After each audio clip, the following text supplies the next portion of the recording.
deep down in Mexico, there is a place called Copper Canyon.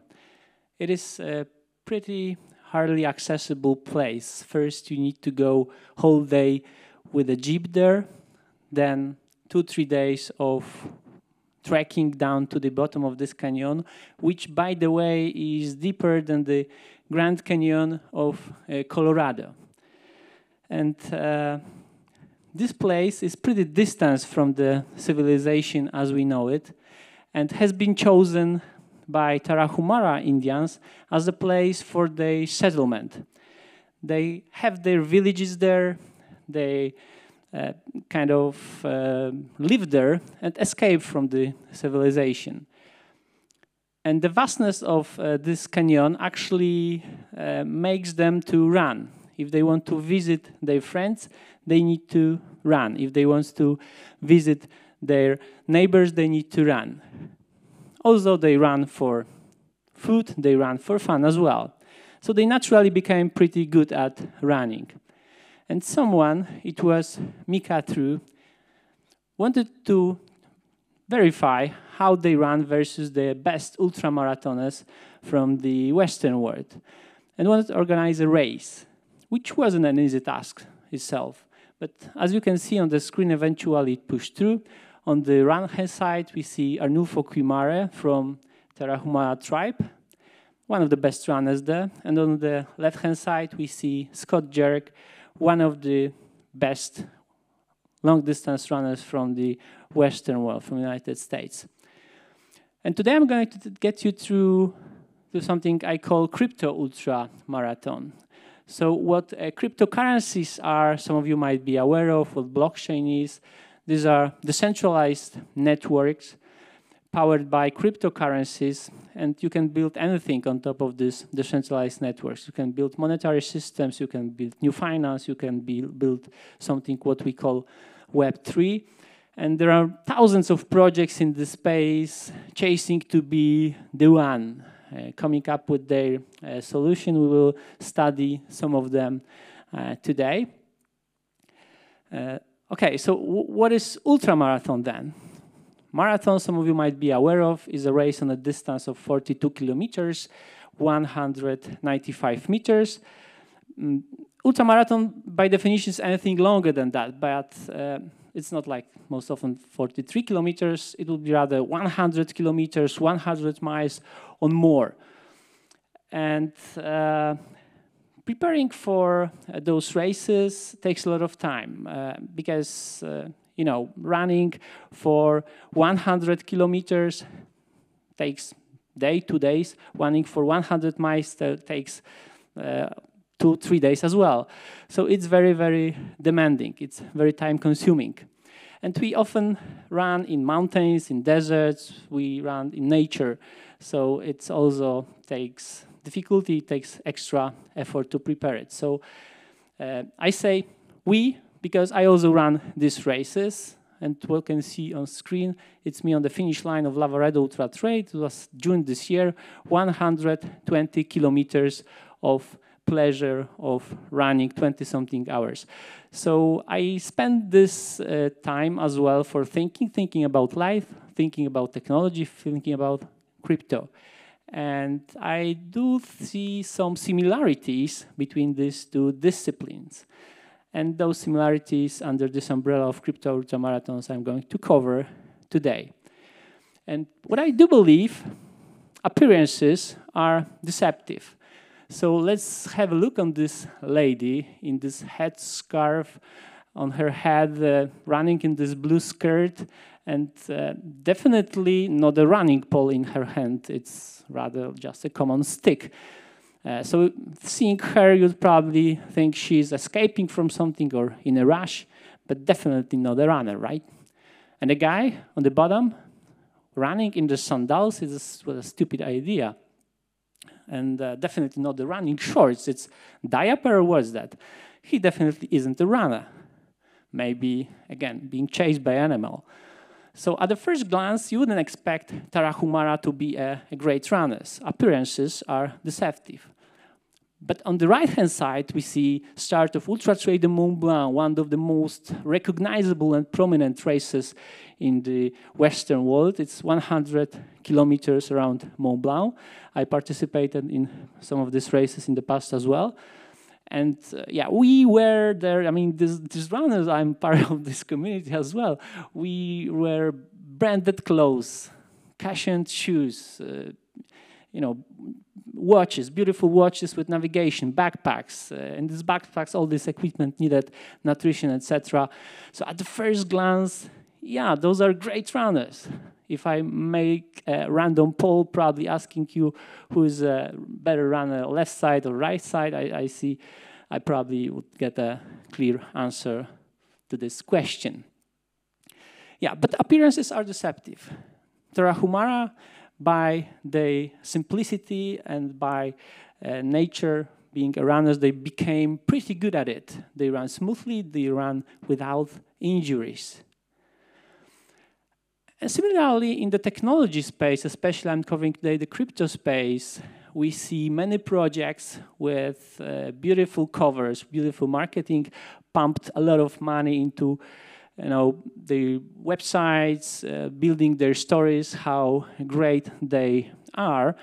But most often, not always, but most often they copied other projects, added few add-ons here and there, just to show that they are different. But the real technology is not there. I mean, the real innovation is not there. It's just the money, the marketing that they are trying to use to show that there are some great. So the cover is misleading most often, not always, but pretty often it is. Well, there are projects in this space like Bitcoin, for example, who don't actually spend much money in marketing. So Satoshi Nakamoto, the co-inventor of Bitcoin, forgot to include the marketing budget in the protocol, forgot. So I think Bitcoin built a very powerful technology, very strong technology. Many would say unsexy technology, but for me it's super powerful technology. You can build many things with that. But zero marketing budget. But still, it's a bottom-up approach to marketing. So people who went down the rabbit hole of Bitcoin, like me, are inspired to share this with others, inspire you. I do believe that this is going to revolutionize the world as we know it in many regards. So I want to share it. And that's why I'm standing here. Nobody is paying me to do so.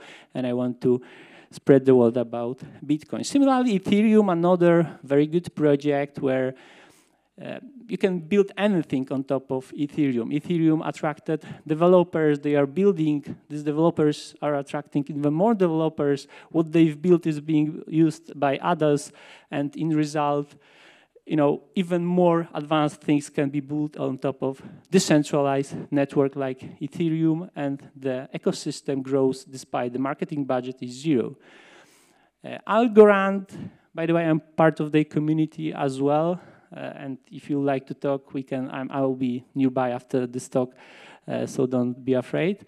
Algorand built a very powerful technology in terms of layer one. So they've solved all the programmability problems in layer one. It's very performant, it's very elegant technology, but I would say marketing is humble, probably even too humble. Obviously, there are money, to invest in grants, in hackathons, in building the ecosystem, but for building the brand itself, the marketing is probably too humble. So appearances are deceptive. Cover is often misleading. And I think that simplicity that counts in the long run. So Tarahumara are running in this self-constructed sandals. And if you think about it, in our feet there is 200,000 of nerve endings. So that makes we have these tickles, but also this helps them to run securely, land securely.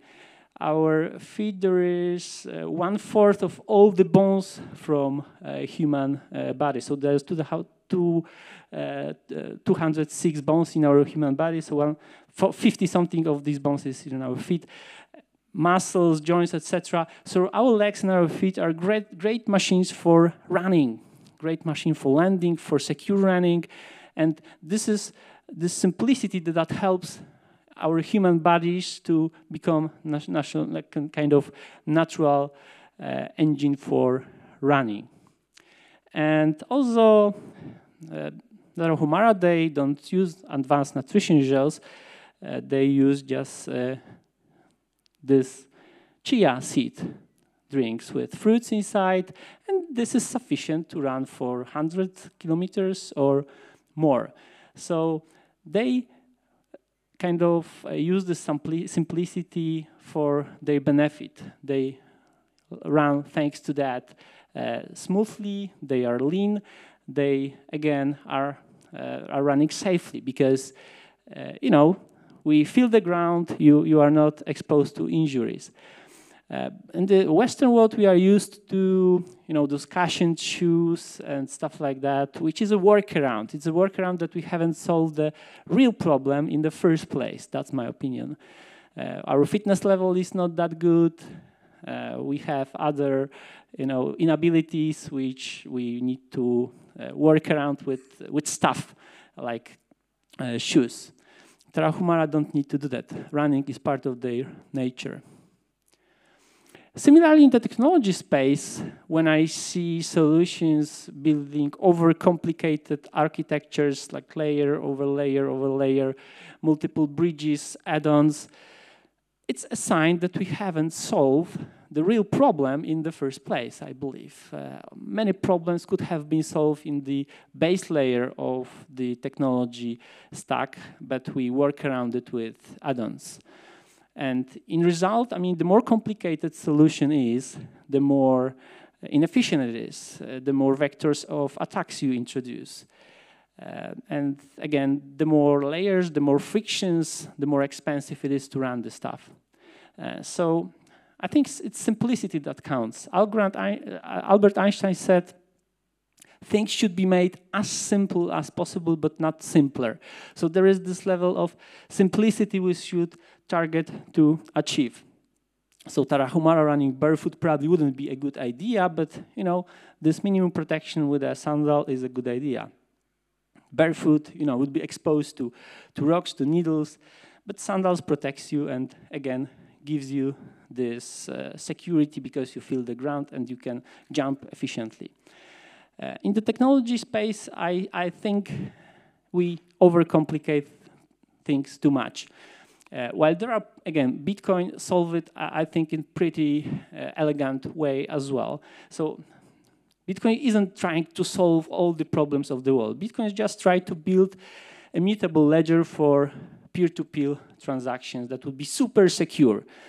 And that's kind of brave and broad enough use case to be addressed that I think focus is a good thing. So just one use case Bitcoin is chasing, not like all problems of the world, just one use case.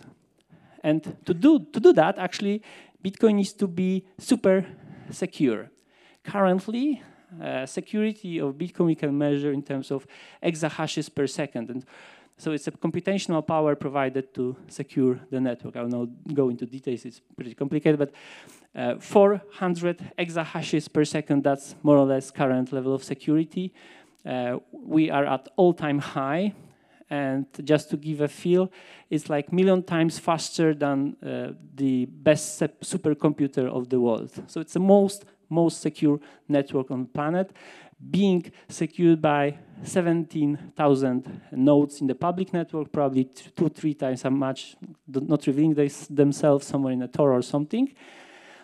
And nodes are kind of policemen in the network. They are verifying their peers, they are verifying transactions, they are verifying blocks. So they play a very, very important role in the network. And again, number of nodes is at all-time high.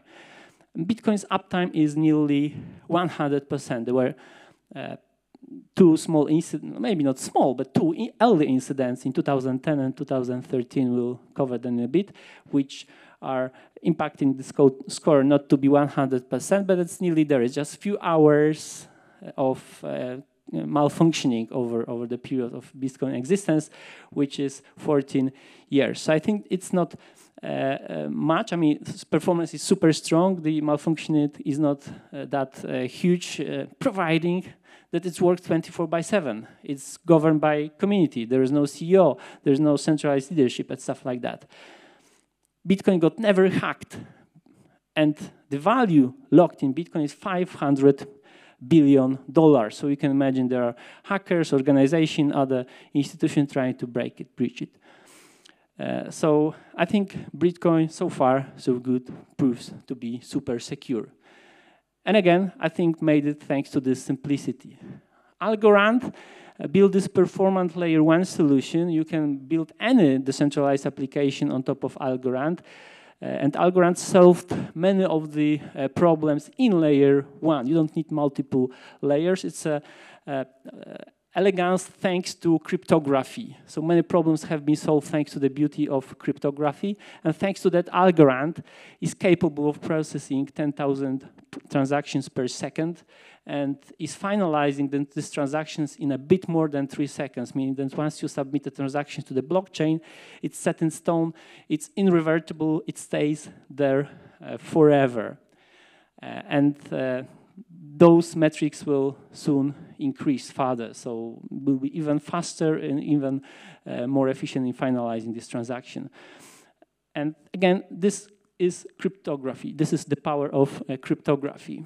Zero downtime. Again, Algorand as a platform is not that old as Bitcoin. It has been more than 4 years, but since then it's working 24/7, zero downtime. So I think it's pretty good achievement. Because of the simple and minimalistic construction, we don't introduce vectors of attack.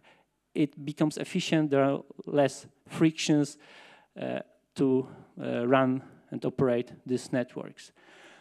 And I think this is a wrong race, right? So definitely you need to train hard, but start slow.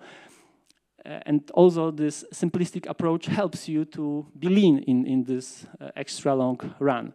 And when I started those races, like UTMB or others, I often catch myself running too fast. So, you know, we are all hyped. This is just, you know, we crossed the start line. There is a whole journey ahead of us, and we run with colleagues, we talk, and I look on my watch and I see, Andrzej, you are running like it would be 10-kilometer race, not 150 kilometers to go. Are you sure you will be running tomorrow the same time with the same pace?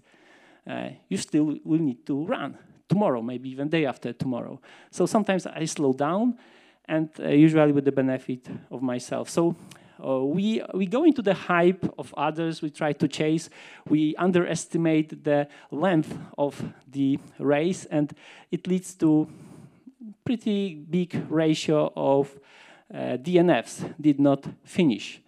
Lack of energy, losing tracks, injuries, and other reasons, we'll cover them in a bit. While Tarahumara, they don't race with others. They just run for fun.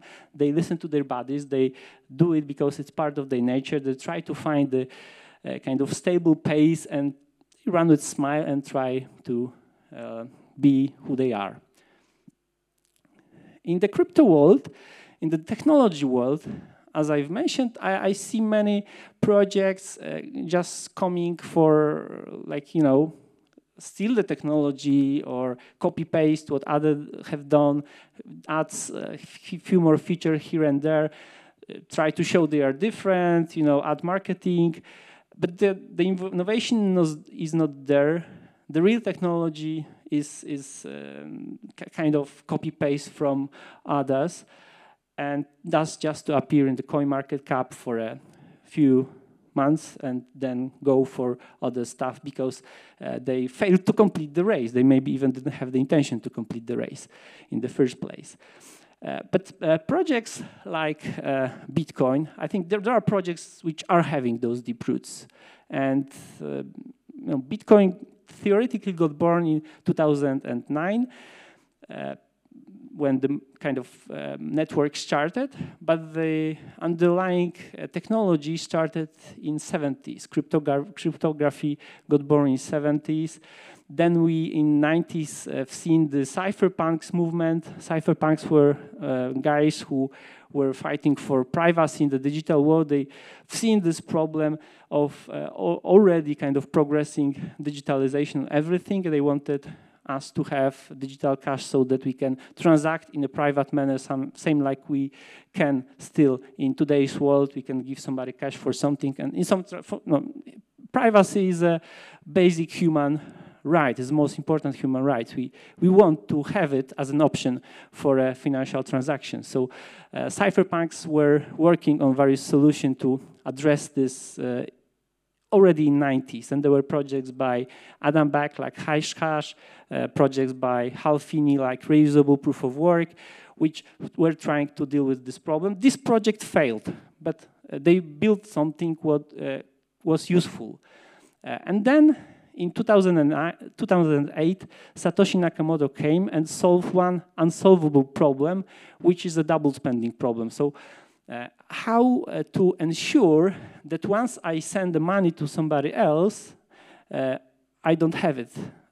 So I don't cause inflation, right? If I send an MP3 file today or a JPEG file to my friend, we still have the file.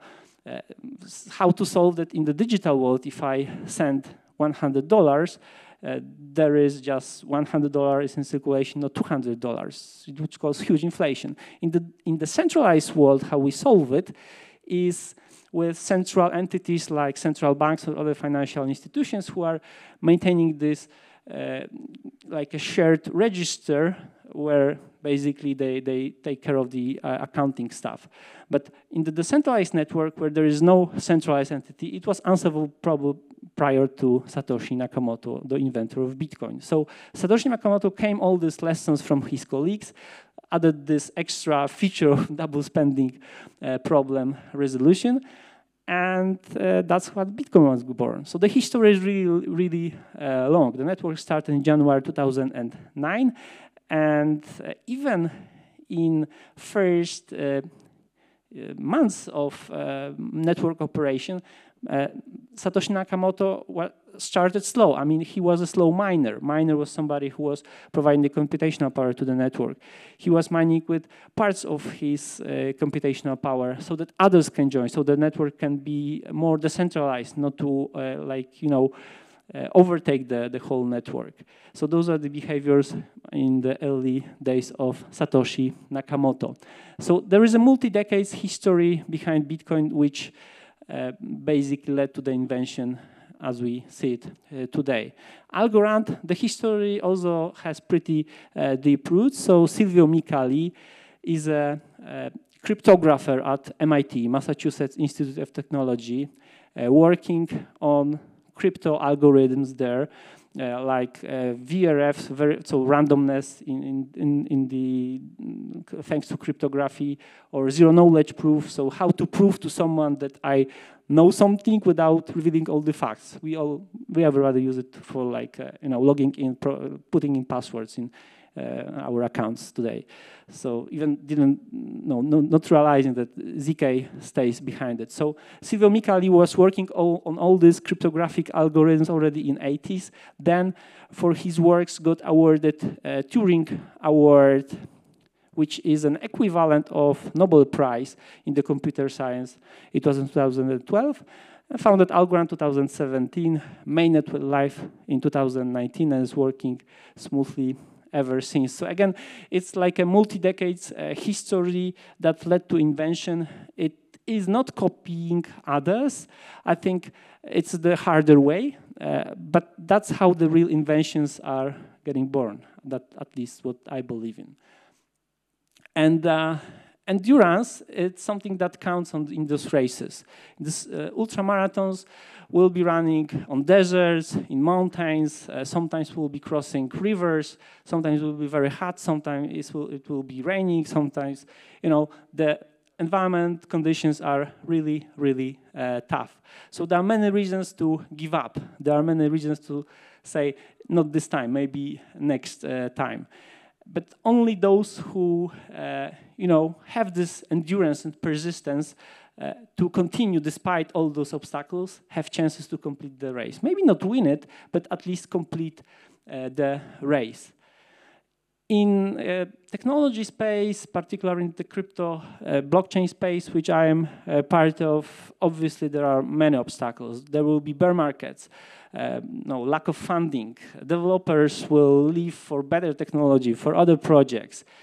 Community, which is very important in these projects, may turn around and they may leave you, especially if there is a bear market like right now.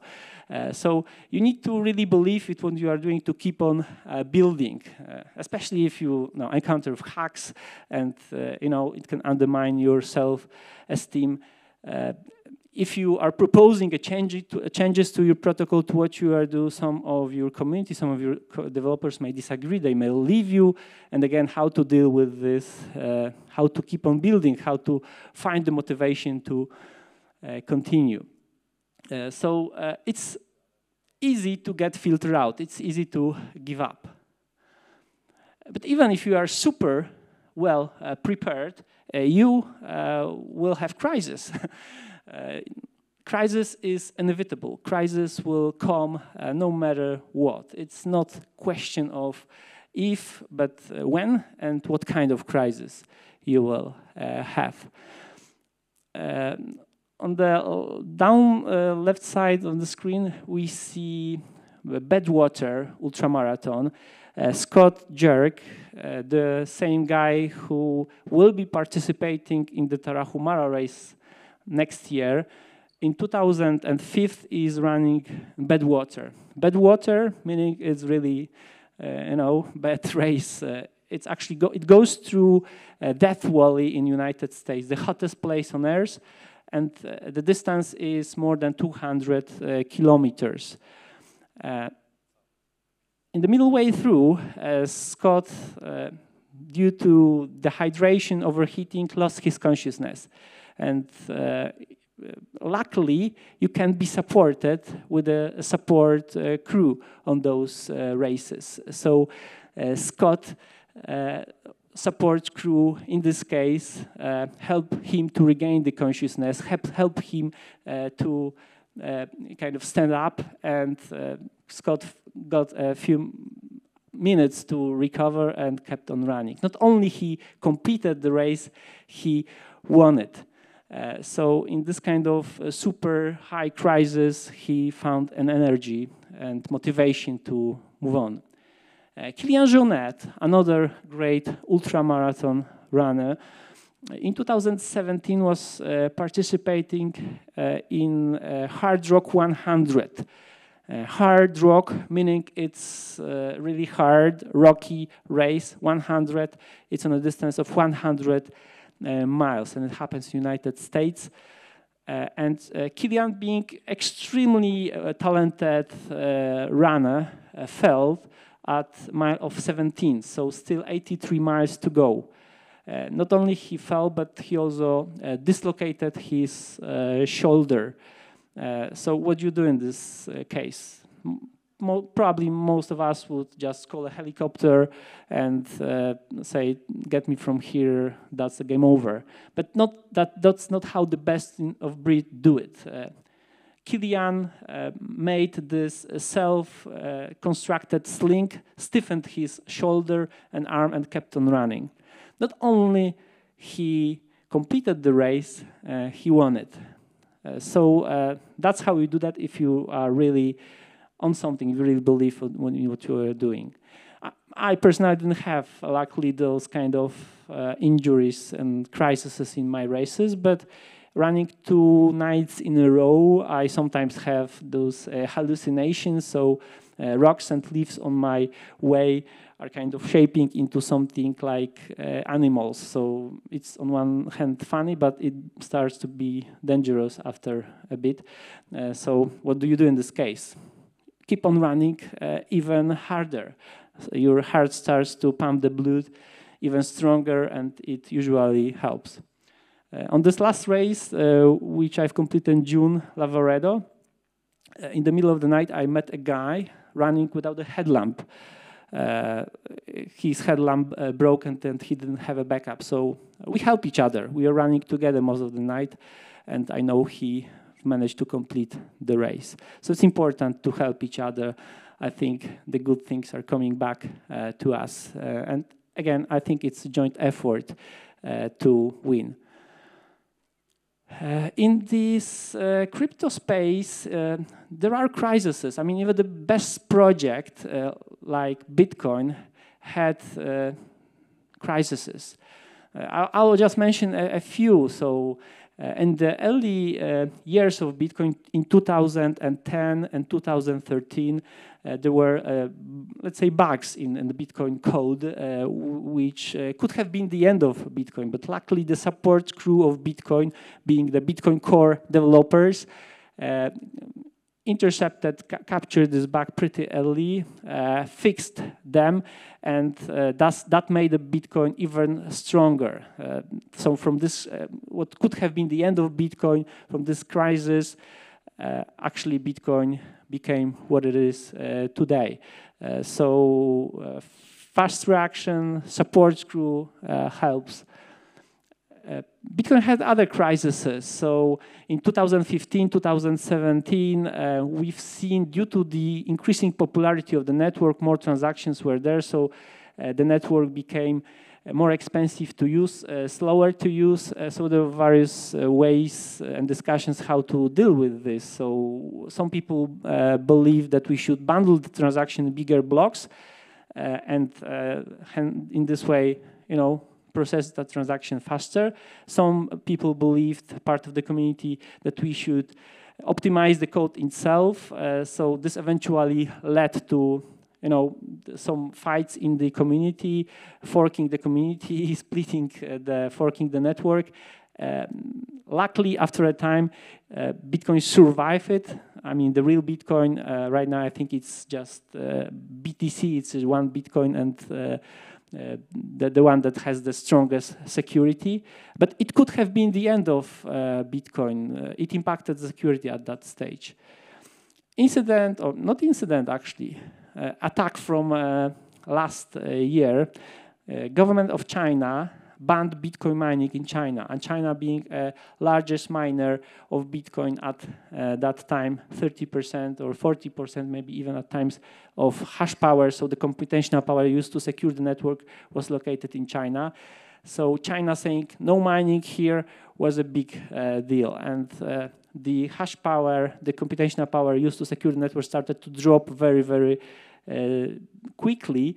Many were saying it's the end of Bitcoin. Obviously, miners were turning down their machines. But after a few weeks and months, we have seen this hash power rebuilding. So they were migrating their machines to other jurisdictions, to other countries. And Bitcoin actually came to the previous level of hash power pretty promptly, and right now actually exceeded this level even several times. So it's super secure. It actually came stronger because it's even more decentralized. It's not that much relying on like one country, which was the case in the past, and it's in more jurisdictions, so it makes it even more secure in this regard. Ethereum platform I've already mentioned used to build smart contracts, also had the early hacks, something what we know as a DAO hack. DAO is decentralized autonomous organization. So so somebody was trying to come up with this concept that decentralized organization can govern programs, smart contracts, but the smart contracts actually had a bug, and somebody exploited this bug, and Ethereum got hacked. I mean, the smart contract got hacked. Many people lost their money, and world was saying it is the end of Ethereum. But actually, it was a new beginning. So those learnings were applied in the future DAO concepts. Today, those of you who are maybe closer to the blockchain space, DAO concept is very popular. So decentralized autonomous organizations are being used not only to provide the governance structures of applications, but also over institutions, over VC funds. Even companies are governed as DAOs in many cases. So, and this concept actually is being reapplied to many other blockchains. So it was early. It was like something what helped to learn, and today we are, I think, much more advanced in this regard. Ethereum didn't give up. Bitcoin didn't give up. There will be more crises in the technology space. There will be more hacks. There will be more probably regulatory attacks. The whole space is pretty like, you know, Western kind of thing yet. So regulators will try to add their framework. That's good. Many projects will not survive it. The real builders will stay. The best of breed will actually double down their effort in what they are doing, and will complete the race. Maybe not win it, but will complete the race. That's how you recognize who is here a serious player. It's how he or this project behaves in the moment of crisis. Okay, maybe all this stuff which I'm talking here, like running for 2-3 days, it's weird. This guy is crazy. Maybe that's the truth. When I talk to my friends about Bitcoin, Algorand, Ethereum, or other crypto projects like Internet Computer, very good project as well, their first impression is like, but it's not worth anything. I mean, it's a buzzword. Governments will ban it. So they are pretty skeptic most often, you know, in the first interaction.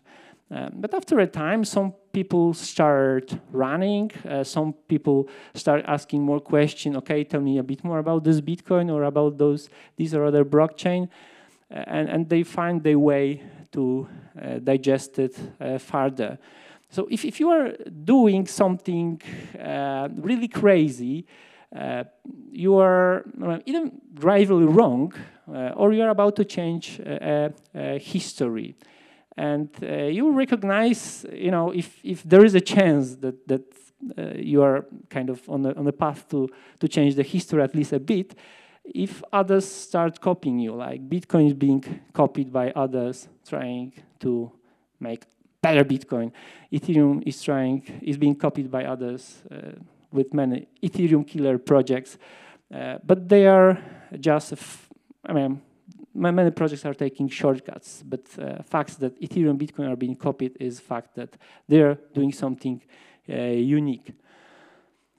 And Warren Buffett once said, and Warren Buffett is like a most famous and successful investors of our time, that Bitcoin is a rat race.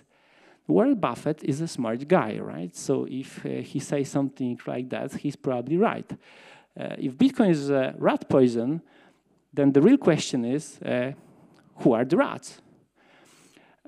A few years ago, Larry Fink, the CEO of BlackRock, and by the way, if you don't know, BlackRock is the largest investment fund on the planet.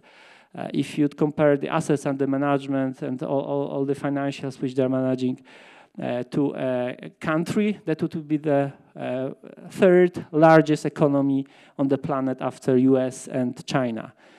So a few years ago, Larry Fink, the CEO of BlackRock, said that Bitcoin is worthless, it's not worth anything, was criticizing Bitcoin. In June this year, the same Larry Fink from BlackRock filed for Bitcoin spot ETF.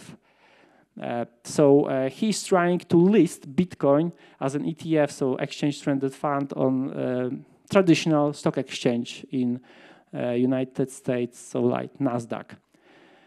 So apparently he's becoming friend with Bitcoin. Apparently he wants to join this crazy Forrest Gump. And by the way, BlackRock has a pretty good success ratio in terms of processing their ETFs. So they've submitted so far, being so huge player, I think they have some advantage there. So they submitted so far over the history nearly 500 of such ETFs.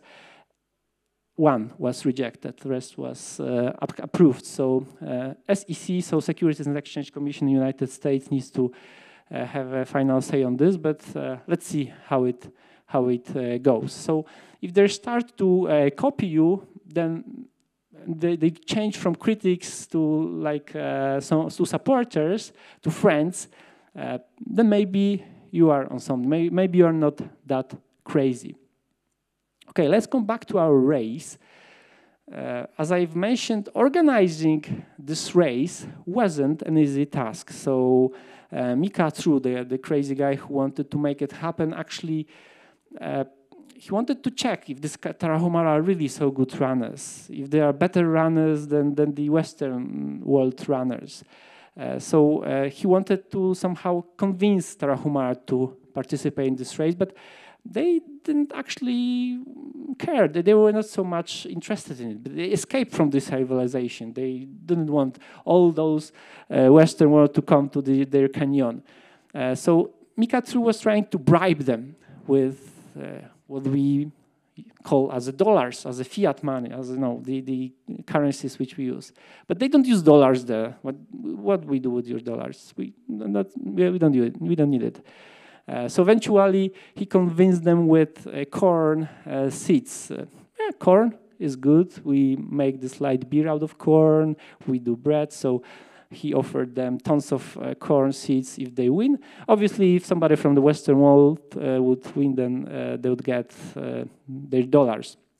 So the race took place in 2006. And Tarahumara started slowly. They finished drinking their chia seed drinks and then started to run kind of middle of the group in this ultra race. Scott Jerk was running in the first line for most of the race. Only at the last kilometers, Tarahumara started to speed up, and Arnulfo Quimara, the fastest runner from the tribe, crossed the finish line as the first one, and Scott Jerk came a few minutes after. Arnulfo crossed the finish line with a smile on his face. He actually didn't seem to be much tired. He was running as usual. He was running for fun. He actually had enjoyed this run for most of this race. And I have this reflection that if we do something, I think it's important to do it from the bottom of our heart, like not just for money, but do it because we really believe in doing this, because we want to do it for other reasons as well. Obviously, money is important, but it will not help you to go through all these crises. It will not help you with your motivation. And also, when we do something, don't overcomplicate stuff. The solution is always, very often, simple, but we are applying those workarounds because we don't have the energy, motivation, or time to find the solution to the real problems. Let's make those things as simple as possible, but not simpler. Applying all of that, at least from my experience, helps to stay longer and finish the races which we start, both in the real world and this digital world as well. Thank you.